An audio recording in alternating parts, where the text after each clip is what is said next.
Бүйік жүңі бәйрәмі алдынан махсус хәрби операцияда катнашучы егетләргә зәйдән чираттагы гуманитар ярдәм озатылды.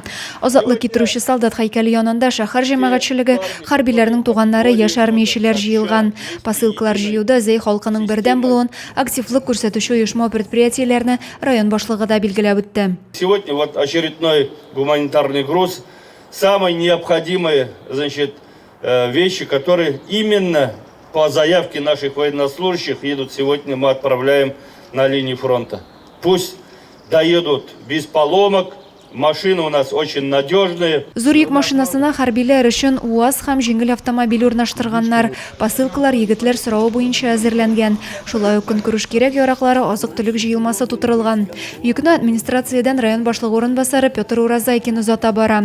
Аның белән бергә гуманитар ярдәмне оештыруда башлап бирүче егетләр дә юлга кузгалды. Адилә Борханова, Денис Ипатов, Зей хәбәрләре.